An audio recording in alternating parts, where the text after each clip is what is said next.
No. I told her it's still gross even if you spit on it. Huh? Oh, now you want to get started? Okay, well, here's your news then. Starting in New York, where a local man is on a mission to flush the cremated remains of his lifelong friend down a major league ballparks all across the country, one scoop at a time. Kudos, sir. To the friend and the dead guy, really. You're saving space in the graveyards. They're way too crowded. Die every day, and we're just stacking bodies underneath the ground. At some point, we're gonna run out of room. Points for this guy if he can sit through a Nationals game for 9 innings before he does it. If I had to watch baseball for 9 innings, make a deal with you to drown my living friend, just to break up the monotony of baseball. Those who think it's disrespectful to do that, to flush your friend down the toilet, get over yourselves. You're not important. When you die, you die. It doesn't really matter where you die. Fuck it. Cook me and fucking flush me. It shouldn't have to pay $7,000-$8,000 to have me buried. If you have a smoke pit out back, you should be able to take care of things yourself. Or a way more convenient way to do it. Anyway, that's it for baseball. Fuck off till September, seamheads. In national security news, it's been reported this week that in the fall of 1973, the CIA sent agents to investigate illusionist Uri Geller with the purpose of finding out if his brand of magic was in fact real. Is this true? Did somebody sneak this in? Is this a gag? Correct me if I'm wrong, but the I in CIA stands for intelligence. This is our tax money funding the David Blaine might be Doctor Strange project, and we're supposed to just accept that's where our cash is headed. I wonder what trick it was that really set them off, like put him on the radar. What puts a magician in the crosshairs of the CIA? My guess is there was just some drunk agent down at one of this guy's shows, and he could not figure out how he kept pulling quarters from the back of his ear. Did he figure out a way to make a real Stargate? Did he make one of those hat teleporters from the Prestige? Sir, you work for the government. Or to the wise, all magic is fake until 1992 when they drafted Shaquille O'Neal and put him together with Anthony Penny Hardaway, and they were perennial playoff contenders for quite a little run. Forgot I had to do this today. Voice is a little... Turning to Russia, where due to his friendship with Vladimir Putin, actor Steven Seagal has been banned from entering the Ukraine after being labeled a national security threat. What year is this article? I think somebody must have left something on the copier. Is it the Steven Seagal, the one I'm thinking of? The 80s? I whisper while I chop. That guy? He's a national security threat to the Ukraine. I guess he was he a legit badass? I thought it was movie magic. He didn't really move around a lot for a guy who could whip everyone's ass. They just kind of came to him one at a time. It was always a real weird strategy on how to fight him. Yeah, I need you in front, single file line. I'll kick your asses accordingly. It is that guy, then they should probably watch out, because if all that stuff is true, somehow he wins all these fights. One time I saw him defeat an entire battleship that had been taken over by terrorists, and a guy looked like Tommy Lee Jones. Like dirty. And then not long after that, if you remember, he survived Dark Territory, which is just basically when a train goes through a tunnel.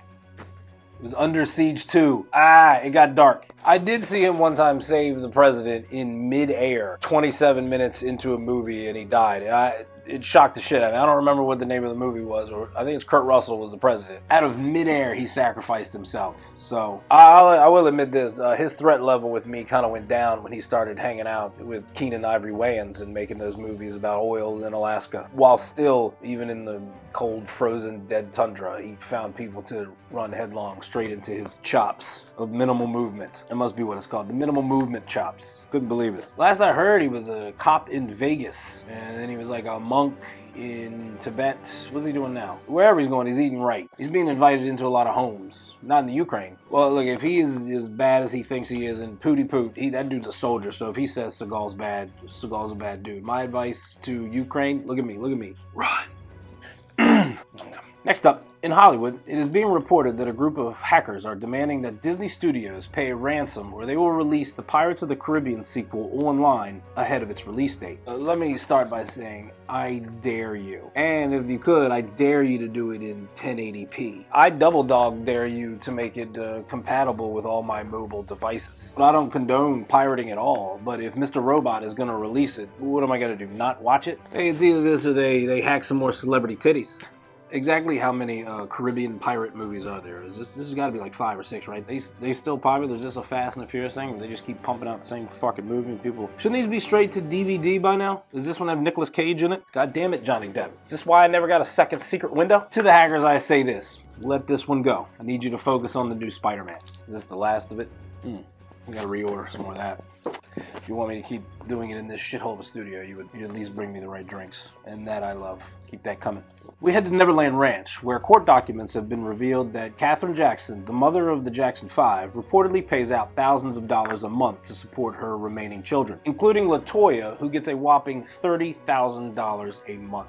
Is that what a brand spanking new fucked up face goes for these days? It's $30,000 for upkeep a month? 30 G's holds that together on a monthly rental. I do not want to see the moment the Jacksons are out of cash and she starts to fall apart like that guy in The Last Crusade. Oh, wait, why are all the kids getting Mike's cash? What'd they do? As I recall, Jermaine didn't have post J5 hits. Did he sing backup on Thriller and I was unaware? One in the back, boom, boom, boom, boom. I never saw Jermaine. I'll tell you this. Marlon never moonwalked, so what's he getting paid for? He's got to be the least famous of everybody. You get a couple $100 and you be happy we didn't strip you of the name. Be happy you're still a Jackson. And as I recall it, Jackie never jammed with Chris Cross, and Tito didn't touch them kids.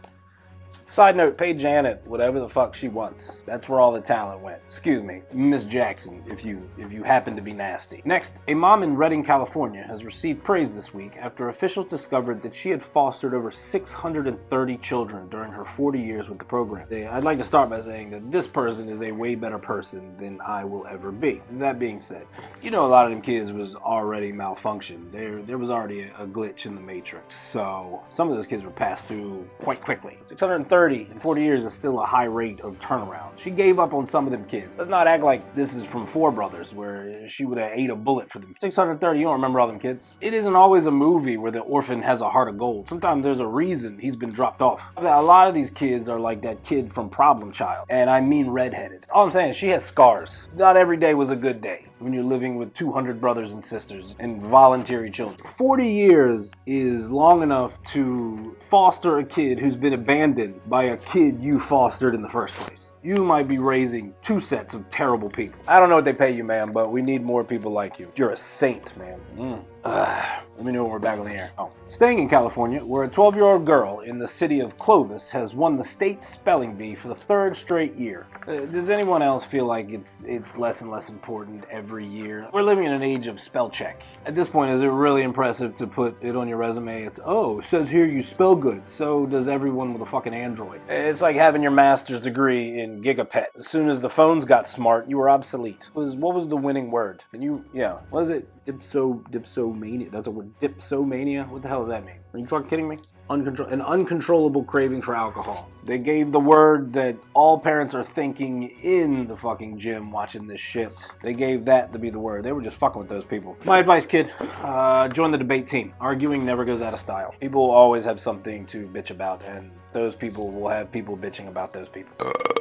Wow. That was from deep. Next story. A woman visiting the home of Confederate President Jefferson Davis says she was attacked by a camel that had been known to have, quote, behaved dangerously on several other occasions. I know what you're thinking. I thought the exact same thing. The rebels had camels? Could that have cost them? Keep thinking the South will rise again when you're running around on desert animals in fucking Confederate, so somewhere south. We'll say Georgia. I don't see it on my copy. We're going to call it Georgia, just because that's what I think of when I think of the South. Georgia. Georgia? Were they invading New Mexico during the Civil War? Is that what they needed these for? How did this not mentioned, and it's bothering me that we're just all going to accept that this lady got bit by a camel. He doesn't care about being seen. He's out there biting other. He behaved dangerously several other times. Was Jefferson Davis Iranian? Maybe he's just tired of spending summers down south. Yeah, maybe camels hate bugs and humidity as much as we do. Are we sure it was a camel?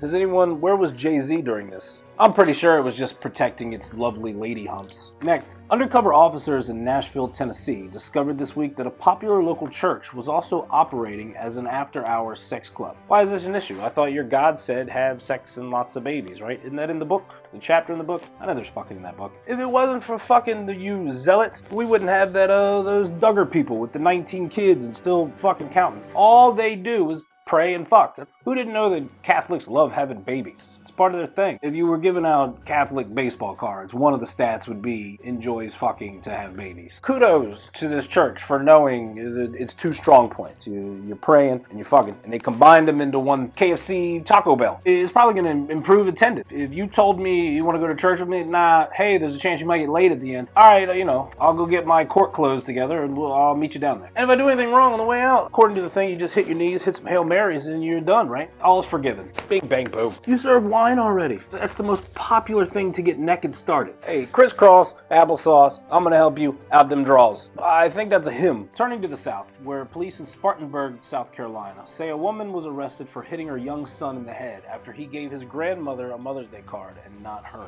Hey ma, doesn't this kind of prove the kid's point? On the other hand, when he slipped the card to Mama, was it a behind the back pass or was this him looking in his mother's eyes while he just, that's blatant disrespect. So I can see catching fire for that, definitely. It doesn't say she hit him with anything. I think it's just an open hand strike. If you're a mom, you had to reassert yourself. You can't have that kid walking around here thinking he can give out cards to other people right in your face. When you made him. Also, did anybody ask, did he roll his eyes when he went by her? Because that right there, that's another shot in the face.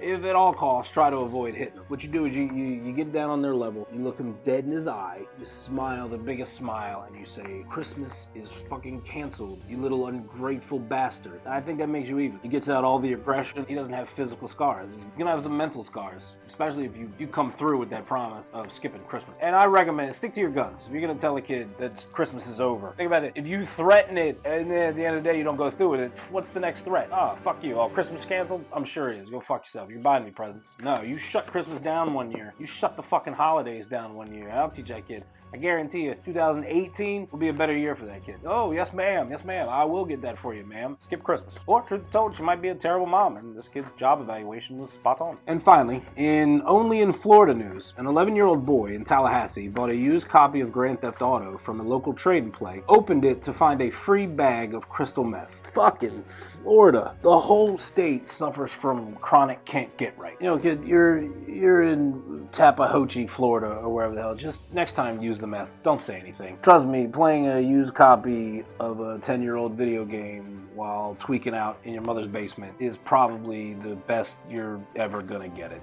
Down in Chattahoochee or Okeechobee or wherever the hell this story says you're from. It's one of them Indian words that we've corrupted. Or next time, how about this? Sell it to a Hooters girl and get yourself enough money to escape from Florida before it becomes one of those Kurt Russell eye patch films. Either way, for a little while, watch your back because somewhere there's an angry tweaker who lost his tiny bag. I believe they're like bloodhounds. They can, due to the recipe, they're able to sniff it out from block to block. Remember this. Never sleep on tweakers because tweakers don't sleep. Write that down.